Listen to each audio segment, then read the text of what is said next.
Hi friends, പുതിയൊരു വീഡിയോയിലേക്ക് എല്ലാവർക്കും സ്വാഗതം. അങ്ങനെ അനിയൻകുട്ടന് വിക്രം ഭക്ഷണം കൊടുക്കുകയാണ്. അതിന് ശേഷം ഭക്ഷണം കൊടുത്തിട്ട് ഇങ്ങനെ ഒരു ഷോള് വെച്ചിട്ട് ഇങ്ങനെ കട്ടലിൻ്റെ കാലുമേലേക്ക് കെട്ടിയിടാണ് കേട്ടോ. എന്നിട്ട് വിക്രം പറയുന്നുണ്ട്, അനിയൻകുട്ട നിന്നെ കെട്ടിയിടണമെന്ന് ആഗ്രഹം ഉണ്ടായിട്ടല്ല, പക്ഷേ ഒരു ധൈര്യത്തിന് വേണ്ടിയിട്ടാണ് കേട്ടോ എന്നൊക്കെ വിഷമത്തോട് കൂടിയിട്ട് പറഞ്ഞിട്ട് പോവുകയാണ്. അത് കഴിഞ്ഞിട്ട് ആ പാത്രമൊക്കെ വിക്രം പുറത്ത് കൊണ്ടുപോയിട്ട് കഴുകാൻ കേട്ടോ. അപ്പോഴേക്കും വേദം കുളിച്ച് വരികയാണ്. ആഹാ, കുളിയൊക്കെ കഴിഞ്ഞു എന്ന് ചോദിക്കുകയാണ്. എന്തൊരു തണുപ്പാണ്, സഹിക്കാൻ പറ്റുന്നില്ല എന്നൊക്കെ പറയും കേട്ടോ. അന്നേരം പറയുന്നുണ്ട്, കുറച്ച് വെള്ളം ചൂടാക്കായിരുന്നില്ലേന്ന് ചോദിക്കും. അപ്പോൾ പറയണം, വെള്ളം ചൂടാക്കിയാലൊന്നും ശരിയാവില്ല, അല്ലാതെ തന്നെ ഗ്യാസ് ഇല്ല, ഇനിയിപ്പോൾ നമ്മൾ അതൊക്കെ കത്തിച്ച് തീർക്കാൻ പറ്റില്ലല്ലോ. അങ്ങനെയാണെന്നുണ്ടെങ്കിൽ നമുക്ക് വിറകടുപ്പിൽ ചെയ്യാം, അടുപ്പിൽ ചെയ്യുന്നതൊക്കെ നല്ലതല്ലേ എന്നൊക്കെ പറയട്ടോ. കഴിച്ചോ നോക്കിയിട്ടില്ല, ഞാൻ കഴിച്ചിട്ടില്ല, എനിക്ക് വിശപ്പില്ല എന്ന് വേദം പറയട്ടെ. അതൊന്നും പറഞ്ഞാൽ ശരിയാവില്ല, ഇപ്പം തന്നെ കഴിക്കണം. അയ്യടാ, എനിക്ക് വിശപ്പില്ല എന്നല്ലേ പറഞ്ഞതെന്ന് പറയട്ടോ. അപ്പോഴേക്കും വിക്രം ചായ ഒക്കെ എടുത്ത് പുറത്തേക്ക് തിരിയാണേ. അപ്പോൾ വിക്രം പറയുന്നത്, അതൊന്നും ശരിയാവില്ല, കഴിക്കാൻ പറഞ്ഞാൽ കഴിക്കാൻ തന്നെ വേണമെന്ന് പറയട്ടോ. എനിക്ക് വേണ്ടാന്നല്ലേ പറഞ്ഞതെന്ന് പറയുമ്പോഴേക്കും പെട്ടെന്ന് തന്നെ വേദന കൈ തട്ടിയിട്ട് തിളച്ച ചായ വിക്രമിൻ്റെ കാലിലേക്ക് വീഴാണ് കേട്ടോ. അപ്പോഴേക്കും വിക്രം അയ്യോ എന്ന് പറഞ്ഞിട്ട് ഇങ്ങനെ അലറി വിളിക്കാണ് കേട്ടോ. അപ്പോൾ വേഗം ആകെ പേടിച്ച് പോയി. അയ്യോ വിക്രം, എന്തെങ്കിലും പറ്റിയോ എന്നൊക്കെ ചോദിക്കാൻ കേട്ടോ. നോക്കുമ്പോൾ കാലാകെ പൊള്ളിയിട്ടാണ് കേട്ടോ. വിക്രം പറഞ്ഞു, പിന്നെ കാലിൽ തിളച്ച ചായ വീണാൽ പിന്നെ പറ്റൂല എന്ന് പറയാൻ കേട്ടോ. അങ്ങനെ വേഗം ഓടി വന്നിട്ട് വെള്ളം എടുത്തിട്ട് കഴുകുകയൊക്കെ ചെയ്യുന്നുണ്ട്. അതിന് ശേഷം വേഗം പോയിട്ട് ഒരു ഓയിൽമെൻറ്റ് എടുത്തിട്ടുണ്ടായിരുന്നുണ്ട്. എന്നിട്ട് ആ ഓയിൽമെൻറ്റൊക്കെ കാലിൽ തേച്ച് കൊടുക്കുമ്പോൾ വിക്രം പണ്ടത്തെ ഒരു കാര്യം ആലോചിക്കുകയാണ് കേട്ടോ. വിക്രമിൻ്റെ കാലുമ്മൽ തിളച്ച ചായ ഒഴിച്ചല്ലോ വന്നതിൻ്റെ പിറ്റേ ദിവസം തന്നെ. ആ കാര്യം ആലോചിച്ചിട്ട് വിക്രം ഇങ്ങനെ വേദന മുഖത്ത് നോക്കിയിട്ട് ഇങ്ങനെ ചിരിക്കുകയാണ്. വേദാണെന്നുണ്ടെങ്കിൽ ഓയിൽമെൻറ്റ് ഇങ്ങനെ തേച്ചുകൊണ്ടിരിക്കുകയാണ് കേട്ടോ. വിക്രമിൻ്റെ ചിരി കാണുമ്പോൾ എന്താ ഇങ്ങനെ ചിരിക്കുന്നത്, അല്ല നീ പണ്ട് വന്നേ എൻ്റെ കാലുമ്മൽ ചായ ഒഴിച്ച കാര്യം ഞാൻ ആലോചിക്കുകയാണെന്ന് പറയട്ടോ. അപ്പോൾ വേദന ചിരിക്കുകയാണേ. എന്നിട്ട് വിക്രം പറയും, ഒരു വർഷം കൊണ്ട് എങ്ങനെയാണല്ലേ മാറിയത് ജീവിതം എന്ന് ചോദിക്കുകയാണേ. അന്നേരം വേദ പറഞ്ഞിട്ട്, ജീവിതമല്ല മാറിയത്, ഈ തെമ്മാടിനെ ഞാൻ മാറ്റിയെടുത്തതാ എന്ന് പറയും കേട്ടോ. അപ്പോൾ വിക്രം പറയും, നല്ല എനിക്കൊരു തോന്നൽ എന്ന് പറയും. എന്ത് തോന്നൽ, നമ്മളിങ്ങനെ ഒരുമിച്ചത് ഇനി പിരിയാനെങ്ങാനാണോ എന്നൊക്കെ ഇങ്ങനെ ആലോചിക്കല്ല പറയുകയാണ് കേട്ടോ. അപ്പോഴേക്കും വേദയ്ക്ക് സങ്കടം വന്നിട്ട് വേദ ഇങ്ങനെ വിക്രമിൻ്റെ ചുണ്ടിങ്ങനെ പൊത്തുകയാണ് കേട്ടോ. ആ കാര്യം മാത്രം പറയരുത് എന്നുള്ള രീതിയിൽ ഇങ്ങനെ തല ആട്ടണമെന്നും പറയരുതെന്ന്. അങ്ങനെ അവർ രണ്ടുപേരും തമ്മിലിങ്ങനെ പ്രണയമാണ് കേട്ടോ, റൊമാൻസാണ് കേട്ടോ കാണിക്കുന്നത്. കിസ് ചെയ്യാൻ പോവുകയാണേ. അന്നേരം പെട്ടെന്ന് ഇങ്ങനെ രണ്ടുപേരും അടുത്തടുത്തടുത്ത് വരുന്ന സമയത്താണ് പെട്ടെന്ന് വണ്ടിയിൽ ഓണടി കേൾക്കുന്നത്. ആരോ വന്നെന്ന് പറഞ്ഞിട്ട് പെട്ടെന്ന് ചാടി ഇരുന്നേക്കാണ്. അങ്ങനെ ഗീവർഗീസായിട്ടാണ് വന്നത്. അപ്പോൾ പറയുന്നുണ്ട്, നിങ്ങൾ ഓണടിച്ചിട്ട് നിങ്ങൾ കാണാണ്ടായപ്പോൾ നിങ്ങളുടെ എങ്ങോട്ടെങ്കിലും പോയിന്ന് വിചാരിച്ചെന്ന് പറയട്ടോ. അപ്പോൾ വിക്രം പറഞ്ഞു, ഞങ്ങൾ ഇവിടെ നിന്ന് എങ്ങോട്ട് പോകാനാണ് ഗീവർഗീസായിട്ടാന്ന് പറയട്ടോ. അങ്ങനെയാണെന്നുണ്ടെങ്കിൽ അച്ഛൻ പള്ളിയിലേക്ക് ചെല്ലാൻ പറഞ്ഞു പറയട്ടോ. ആണോ, എന്നാൽ ഇവിടെ നിൽക്കും, ഞാൻ ഡ്രസ്സ് മാറി വരാം. വിക്രമിനോട് മാത്രമല്ല വരാൻ പറഞ്ഞത്, അനിയൻകുട്ടനെയും വേദനയും കൂടെ കൂട്ടിക്കോളാൻ പറഞ്ഞു. ആണോ എന്ന് ചോദിക്കാനുണ്ട്. അതേ എന്ന് പറയട്ടോ. അതിനുശേഷം അതെ, അച്ഛന് ചില കാര്യങ്ങളൊക്കെ മനസ്സിലായിട്ടുണ്ട്, അച്ഛന് ചില ദിവ്യദൃഷ്ടിയൊക്കെ ഉണ്ടെന്ന് പറയട്ടോ. എന്ന് പറയട്ടോ വിക്രം. അതെ, നിങ്ങൾ വന്നതിൻ്റെ പിന്നിൽ ചില കാര്യങ്ങൾ സജീവൻ പറഞ്ഞത്രയ്ക്ക് പറഞ്ഞിട്ടില്ലെങ്കിലും ചില കാര്യങ്ങൾ അങ്ങും തൊടാതെ അച്ഛൻ പറഞ്ഞിട്ടുണ്ട്. അപ്പോൾ അതുകൊണ്ട് തന്നെയാണ് അച്ഛൻ നിങ്ങളോട് അങ്ങോട്ട് ചെല്ലാൻ പറഞ്ഞത്. മാത്രമല്ല ആ വയ്യാത്ത ചെക്കൻ കൂട്ടിയിട്ട് ചെല്ലാനാണ് പറഞ്ഞതെന്ന് പറയട്ടോ. പിന്നെ ജോലിയുടെ കാര്യം ഒക്കെ ശരിയാക്കാനായിട്ടുള്ള കാര്യങ്ങളും ചെയ്യാനായിട്ട് പറഞ്ഞേൽപ്പിച്ചിട്ടുണ്ടെന്ന് പറയട്ടോ.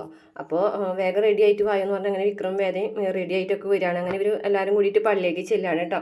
പനിയൻകുട്ടിനെ പിടിച്ച് കയറ്റി ഒരു കസേരയിലൊക്കെ ഇരുത്തി കൊടുക്കുന്നുണ്ട് വേദയും വിക്രം കൂടിയിട്ട്. അപ്പം അച്ഛൻ പ്രാർത്ഥിക്കാവും കേട്ടോ. പ്രാർത്ഥിക്കണ നേരത്തെ അങ്ങോട്ട് തിരിഞ്ഞ് നിൽക്കുമായിരിക്കും. അപ്പോൾ ഗീവർഗീസ് വരുമ്പോൾ അച്ഛൻ പ്രാർത്ഥിക്കുകയാണ്. അന്നേരം ഗീവർഗീസ് പോകാൻ നോക്കുകയാണേ. അപ്പോൾ പറയുന്നുണ്ട് അച്ഛൻ, ഗീവർഗീസേ അവരോട് ഇങ്ങോട്ട് വരാൻ പറയുന്നു പറയട്ടോ. അങ്ങനെ ഗീവർഗീസ് അവരോട് ചെന്നിട്ട് പറയാം, അതേ ഞാൻ ചെല്ലുമ്പോൾ അച്ഛൻ അങ്ങോട്ട് തിരിഞ്ഞു പ്രാർത്ഥിക്കുക, പക്ഷേ എന്നെ കണ്ടപ്പോൾ ഞാനപ്പോൾ അതിങ്ങോട്ട് തിരിച്ചു പോരാൻ പോയതാ. അപ്പം അച്ഛനെ പെട്ടെന്ന് പറയാനോട് അവരെയും കൂട്ടി ചെല്ലാൻ, അച്ഛന് ദിവ്യദൃഷ്ടി ഒന്നും ഞാൻ പറഞ്ഞില്ലേന്ന് ചോദിക്കട്ടോ. അപ്പോൾ വിക്രം പറയും, ചേട്ടൻ വരുന്നതിൻ്റെ വണ്ടിയുടെ ഓണടി അച്ഛൻ കേട്ടിട്ടുണ്ടാവും എന്ന് പറയാൻ കേട്ടോ. വിക്രമിന് അത്ര വിശ്വാസമില്ലാണ്ട്.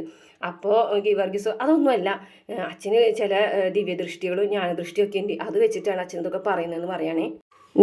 നിങ്ങൾ അകത്തേക്ക് വായെന്ന് പറയും. അങ്ങനെ അനിയൻകുട്ടനെയും കൂട്ടിയിട്ട് വിക്രമും വേദയും കൂടിയിട്ട് അകത്തേക്ക് ചെല്ലാണ്. അപ്പോൾ അച്ഛനാണെന്നുണ്ടെങ്കിൽ ബൈബിൾ ഇങ്ങനെ വായിച്ചുകൊണ്ടിരിക്കുകയാണ് കേട്ടോ. അപ്പോൾ ബൈബിൾ വായിച്ച സുവിശേഷം ഇതൊക്കെ അവരോട് പറഞ്ഞു മനസ്സിലാക്കി കൊടുക്കുന്നുണ്ട്. അതിനുശേഷം അച്ഛൻ ഇങ്ങനെ അനിയൻകുട്ടനെയും കൊണ്ട് അകത്തേക്ക് പോവുകയാണ് കേട്ടോ. അപ്പോൾ വിക്രം പറയുന്നുണ്ട്, പക്ഷേ ശരിക്കും ഇരിക്കുകയൊന്നുമില്ല, അതൊന്നും സാരമില്ല, പിന്നെ എനിക്ക് ഇവനോട് കുറച്ച് സംസാരിക്കാനെന്ന് പറയുമ്പോൾ വിക്രം പറയുന്നുണ്ട്, അവനങ്ങനെ സംസാരിക്കാറില്ല എന്ന് പറയും കേട്ടോ. മനസ്സുകൾ തമ്മിൽ സംസാരിക്കണമെങ്കിൽ ഭാഷ വേണ്ടാന്നൊക്കെ അച്ഛൻ പറയും. അങ്ങനെ അച്ഛൻ അനിയൻകുട്ടനെയും കൂട്ടി പോകുന്നുണ്ട് അകത്തേക്ക്. പിന്നെ ഒരു ലെറ്റർ കൊണ്ടുവന്നിട്ട് വേദന കൊടുക്കുകയാണ്, ഇത് പ്ലാന്റേഷൻ്റെ ഓണർക്ക് കൊടുത്താൽ മതി എന്ന് പറയും. അതിനുശേഷം വിക്രമിനോട് പറയുകയാണ്, ഇവിടെ മേടയുടെ ബാക്കിൽ ഒരു അടുക്കളത്തോട്ടം ഉണ്ടാക്കണം, വിക്രം എന്തായാലും അതിൻ്റെ ജോലികളൊക്കെ ചെയ്തോളാൻ പറയും കേട്ടോ. അങ്ങനെ ആ കാര്യങ്ങളൊക്കെ പറഞ്ഞേൽപ്പിക്കുകയാണ്. പിന്നെ അനിയൻകുട്ടനെ 9 ദിവസം അടുപ്പിച്ച് ഇവിടേക്ക് കൊണ്ടുവരണം, മാത്രമല്ല ഇവിടെ ഒരു ഡോക്ടർ വരുന്നുണ്ട്, ആ ഡോക്ടർ ഒന്ന് കാണിക്കുകയും ചെയ്യാന്നൊക്കെ അച്ഛൻ വിക്രത്തോടും വേദനോടും പറയുന്നുണ്ട്. അതിനുശേഷം പിന്നീട് കാണിക്കുന്ന തോട്ടാണ് കേട്ടോ. തോട്ടത്തിൽ ജ്യോതി എന്നാണ് അയാളുടെ പേര്, പ്ലാന്റേഷൻ്റെ ഓണറാണ്. അപ്പോൾ അയാളിങ്ങനെ നിൽക്കുകയാണ്. അപ്പോൾ മേരി ചേച്ചിയും വേദയും കൂടി വരികയാണ്. അപ്പോൾ മേരി ചേച്ചി വേദനോട് പറയാണ്, അതെ മോളിവിടെ നിൽക്കും, ഞാൻ പോയിട്ടൊന്ന് പറഞ്ഞിട്ട് വരാമെന്ന് പറഞ്ഞിട്ട് വേഗം തന്നെ ജ്യോതിയുടെ അടുത്തേക്ക് ചെല്ലാണ് കേട്ടോ. അപ്പോൾ അയാൾ പറയുന്നുണ്ട്, എന്താ ചേച്ചി പണിക്ക് നിൽക്കാത്തത്? പണിക്ക് നിൽക്കാൻ പോകുകയാണെന്ന് പറയും. ഈ നേരത്തോണോ പണിക്ക് നിൽക്കുന്നത്? വൈകിട്ടുണ്ടെങ്കിൽ ഞാൻ അതിനനുസരിച്ച് കൂലി തരണ്ടേന്ന് പറയും കേട്ടോ. കൂടുതൽ നുള്ളുമ്പോൾ അതിൻ്റെ വെയിറ്റ് കുറഞ്ഞാലും പൈസ തരണ്ടേന്ന് പറയും. വെയിറ്റ് ഒന്നും കുറയൊന്നുമില്ല, ഞാൻ അതിനെ അളവിനേക്കാളും 1 കിലോ കൂടുതൽ നുള്ളിക്കാം. ഞാൻ ഇപ്പോൾ വന്നത് ഇത് തരാനാണ്, ഇത് പള്ളിയിൽ അച്ഛൻ തന്നതാ, ഒരു കുട്ടിക്ക് ജോലി കൊടുക്കണം എന്നൊക്കെ പറയട്ടോ. അപ്പോൾ ഇതെന്താ ഇത് അങ്ങനെ പെട്ടെന്ന് കൊടുക്കാൻ പറ്റുമോ ജോലി എന്ന് ചോദിക്കാൻ കേട്ടോ. അല്ല, പുറത്തുനിന്ന് വന്ന ഒരാളാണെന്ന് പറയട്ടോ. അത് ഒക്കെ ഓഫീസിൽ പറയണം, പിന്നീട് എന്തൊക്കെ കാര്യങ്ങളുണ്ട് എന്നൊക്കെ പറയണ്ട, അസോസിയേഷനിൽ പറയണ്ട, അങ്ങനെയൊക്കെ പറയുന്നുണ്ട് കേട്ടോ. അയ്യോ ഇത് അച്ഛൻ പറഞ്ഞതല്ലേ എന്ന് പറയട്ടോ. അങ്ങനെ ഞാൻ ആ കുട്ടീനും കൂട്ടി വരാമെന്ന് പറയുമ്പോൾ വേദനയും കുട്ടി ഇങ്ങനെ വരികയാണ് കേട്ടോ. വേദന കാണുമ്പോൾ തന്നെ ആൾക്കൊരു എന്തോ ഒരു പെട്ടെന്നൊരു ആകർഷണമായ പോലെ നോക്കുന്നുണ്ട് കേട്ടോ. കണ്ണാടൊക്കെ ഒരുങ്ങിയിട്ട് വായിൽ വെള്ളം വരുന്ന പോലെ നോക്കിക്കുന്നുണ്ട്. അങ്ങനെ വേദന വന്നിട്ട് ഇങ്ങനെ തൊഴുകയാണ് കേട്ടോ. ഇതാണോ എന്ന് ചോദിക്കുന്നുണ്ട്. ഇവരാണോ എന്ന് ചോദിക്കട്ടോ. അപ്പോൾ അതെ, ഇവർ ഈ പഠിക്കൊക്കെ നിൽക്കുമോ എന്ന് ചോദിക്കാൻ കേട്ടോ. ആ നിൽക്കും സാറേ എന്ന് പറയും കേട്ടോ. അപ്പോൾ വേദന നോക്കിയിട്ട് അയാൾ പറയാണ് കേട്ടോ, എന്താ പേരെന്ന് ചോദിക്കും കേട്ടോ. വേദ എന്ന് പറയും കേട്ടോ. പേര് കേട്ടിട്ട് സത്യക്രിസ്ത്യാനി അല്ലാന്ന് തോന്നുന്നുണ്ടല്ലോ എന്ന് പറയട്ടോ. അപ്പം മേരി പറയും, അച്ഛനങ്ങനെ ജാതി മതമൊന്നുമില്ലല്ലോ സാറേ എന്ന് ചോദിക്കും കേട്ടോ. ഓക്കെ എന്ന് പറയട്ടോ. എന്നിട്ട് പറഞ്ഞാൽ, അതെ ഈ വെളുപ്പും തുടുപ്പൊന്നും ഈ തോട്ടത്തിലിറങ്ങി പണി ചെയ്തിട്ടുണ്ടെങ്കിൽ ഉണ്ടാവില്ല കേട്ടോ എന്ന് പറയട്ടോ. അപ്പോൾ വേറെ ഒന്നും മിണ്ടാതെ ഇങ്ങനെ തലകൊമ്പിട്ട് നിൽക്കുകയാണേ. ആളെ കണ്ടിട്ട് ഇതുപോലത്തെ പണി ചെയ്യുന്ന ആളാണെന്നൊന്നും തോന്നില്ല, കണ്ടിട്ട് വെയിലും മഴയും കൊള്ളാത്ത ഇനമാണെന്ന് തോന്നുന്നുണ്ടല്ലോ എന്ന് പറയട്ടോ. അപ്പോൾ മേരി പറയും, അതൊക്കെ ശരിയായിക്കോളും, ഒരാഴ്ച കൊണ്ട് ഞാൻ എല്ലാം പഠിപ്പിച്ചെടുത്തോളാം എന്ന് പറയും കേട്ടോ. അപ്പോൾ എവിടെ ഇതിന് മുമ്പ് നിന്നിട്ടുള്ള ജോലിക്കെന്ന് പറയും. അപ്പോൾ പെട്ടെന്ന് വേദ പറയും, വക്കീൽ ഓഫീസിൽ നിന്ന് പറയും. വക്കീൽ ഓഫീസിലോ? അല്ല, വക്കീൽ ഓഫീസിൻ്റെ അടുത്ത് ഒരു വീട്ടിൽ ജോലിക്ക് എന്നുള്ള രീതിയിലൊക്കെ പറയട്ടോ. ഗുമസ്തിയായിട്ട് നിന്നു എന്നൊക്കെ പറയട്ടോ. ഏത് സ്ഥലത്ത് എന്ന് പറയട്ടോ. കൊല്ലത്ത് ആറ്റിങ്ങലടുത്ത്. കൊല്ലത്തോ ആറ്റിങ്ങലോ എന്ന് ചോദിക്കട്ടോ. ആറ്റിങ്ങൽ, ഏതെങ്കിലും ഒന്ന് പറയും, ഏത് വക്കീലിൻ്റെ അടുത്ത്. അപ്പോൾ ഇങ്ങനെ ഒരു വക്കീലിൻ്റെ പേര് പറയട്ടോ. ഓ ആണോ, എവിടെയോ കണ്ടിട്ടുള്ളത് പോലെ എനിക്ക് തോന്നുന്നുണ്ടെന്ന് പറയട്ടോ വേദനോട്. അപ്പോൾ മറ്റേ മേരി പറയാണ്, അയ്യോ അങ്ങനെയൊന്നും വഴിയില്ല സാറേ, ഇതെങ്ങനെ ഇവിടെ എത്തിപ്പെട്ടതെന്ന് ചോദിക്കാണ് കേട്ടോ അയാൾ. അന്നേരം മേരി പറയുന്നത്, പ്രേമത്തിന് കണ്ണും മൂക്കൊന്നും ഇല്ലാന്നല്ലേ സാറേ എന്ന് പറഞ്ഞിട്ട് ഒരു കവിതയൊക്കെ പാടാണ് കേട്ടോ. അത് കേൾക്കുമ്പോൾ ഓഹോ, വെറുതെ അല്ല മേരി ഇവരെ സഹായിക്കാൻ കൂട്ടു നിൽക്കുന്നത്, പ്രേമക്കാരായതുകൊണ്ടാണല്ലേ എന്ന് ചോദിക്കാൻ കേട്ടോ. അപ്പോൾ മേരിയൊന്നും വേണ്ട, അതിങ്ങനെ നാണത്തോട് കൂടിയിട്ട് കുമ്പിട്ട് നിൽക്കുകയാണ് കേട്ടോ.